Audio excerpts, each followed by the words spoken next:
So good guys. Welcome to this live streaming, and in today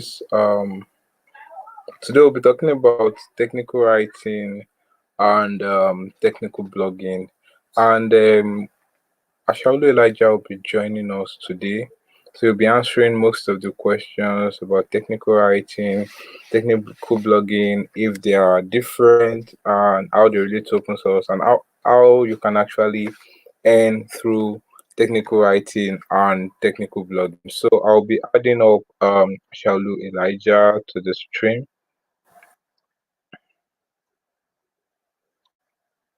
Um, so Asaolu Elijah would introduce himself. Hello. Okay, I can. All right. Yeah. Okay, so please can you introduce yourself? Okay. Hi everyone. My name is Asaolu Elijah. I'm a front-end developer and I'm also a technical writer. So, I work with JavaScript mostly. So, anything JavaScript, I write Vue.js, Node.js, and the rest like that. Okay, and also I write for Log Rockets plus some of these free blogging platform. I write on Dev2, Ashnode, and Medium. So I think that's just that about me. Okay, wow, that's nice. Thank you for actually coming to actually talk to us. So um to be fast and hit the nail on the head, we would be starting by introducing the topic technical writing and technical blogging. Are they actually two different things, or do they mean the same thing? Or what do you even have to say about technical writing and technical blogging? Okay. I wouldn't say there is much difference between technical writing and technical blogging. Okay, I would like to give an example so we'd understand it better. So let's say there's this program organized by Google. So that's Google Season of Doc. So what you do in the program is you work with an open source organization. So you work on their documentation. So you have to okay, let's say for example VidMate. So you write about VidMate, the features and the development parts. So I would say that's an example of technical writing. It's like writing documentation for an open source program. So how technical blogging on the other hand is so let's say you write on dev.to for example. So constantly releasing technical articles. So that's what I would like to call technical blogging. Okay, that means you're trying to say the main purpose of technical writing is to provide information to readers slash users in a way that they can understand and apply. Like even if they don't have prior knowledge of such package, software or tool. They are trying to say technical Yeah, blogging. yeah, Okay, then you're trying to say technical blogging. Like it's let's say you have a breakthrough in tech or you learn something new, you trying to teach others is like technical blogging. Like the popular saying that says that exactly. okay, like how people usually say the best way to learn something is actually to teach others. So when you learn something new, you are trying to tell others about it. So we can call that technical blogging, right? Yeah, yeah, exactly. Yeah, exactly. Okay, okay. So, but how do you think these things actually relate to open source, like technical writing and technical blogging?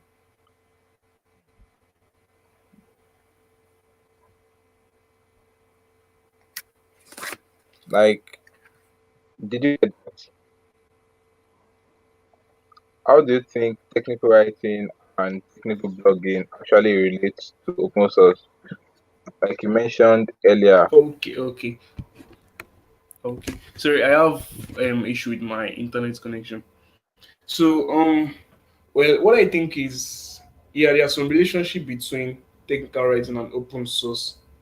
So in fact, technical writing is quite important in open source. So that's some true writing project documentations. So you understand. because like there's literally no way a project will like be adopted if it does not have a good documentation, right? So take for example, let's say Vue.js for example. So that was the popular JavaScript library. So there's Yeah. no way it would have like gained massive adoption. So if there's no documentation to like back it up. Okay. So you are trying to say that no matter how good a package or a framework is, it will be useless without proper documentation. And this is actually done by technical Exactly, writers. exactly. And that's actually a means Yeah, of yeah, yeah. contributing to open source. Source, yeah.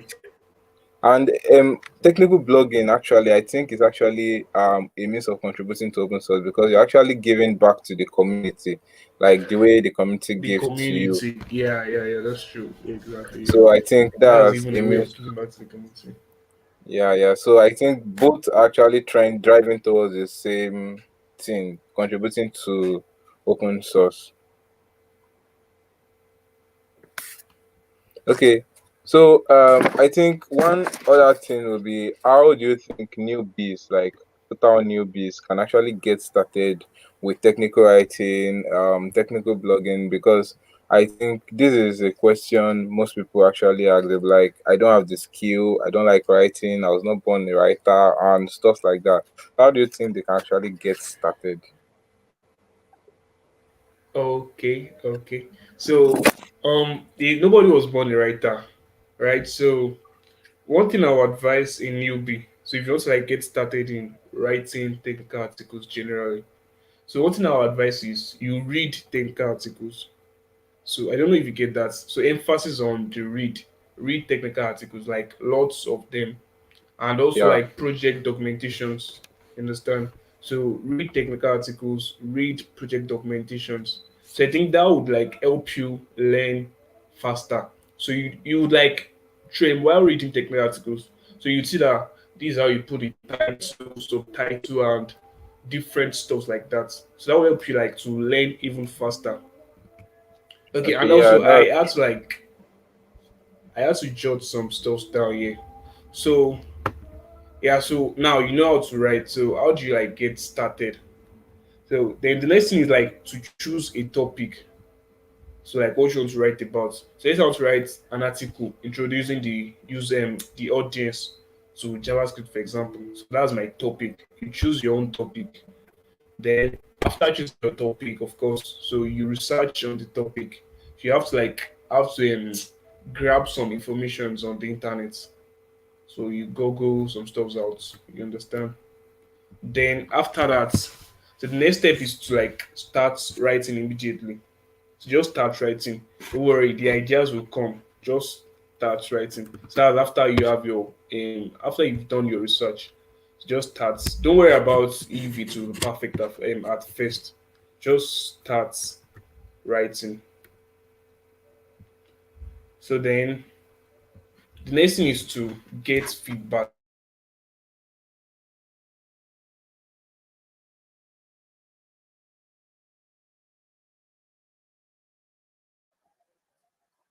Okay.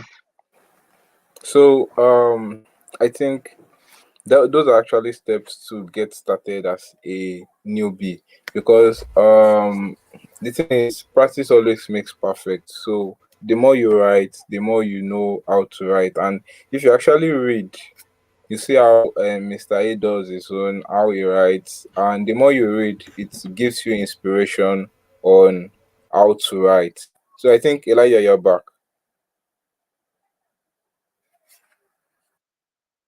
Okay, I think those are strong Hello. points. Yeah, I think you are back.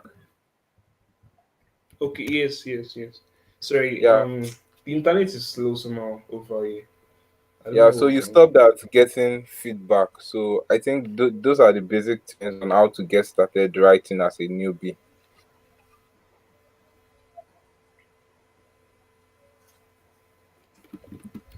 So I would like you to outline some. Okay,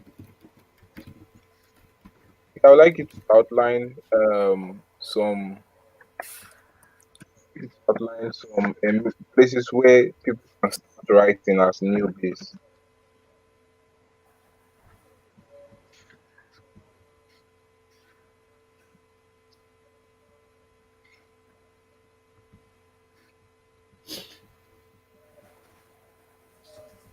Okay. Okay, okay. Hello, sorry, can you hear me? Yeah, sure, I can hear you.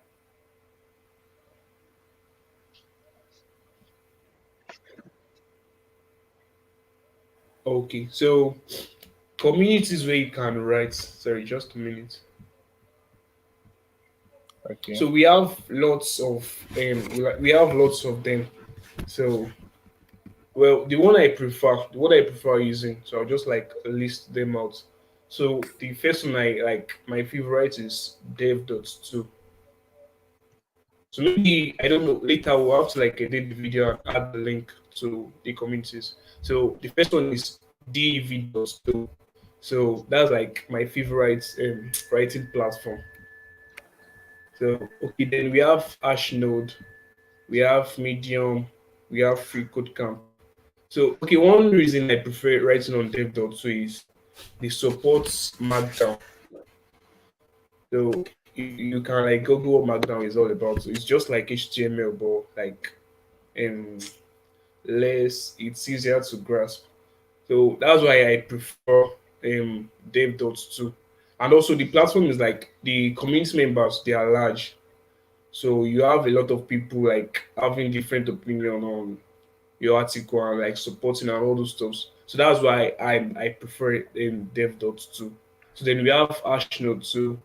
We have we have Medium, we have Freecode Camp and the rest. Okay. Yeah, thanks for. Then, okay, I think before we wrap up this session, there's just this major question many people always ask, like, do I just keep writing? Are there means of earning income through technical writing or technical blogging? So I don't know if you have some points on that.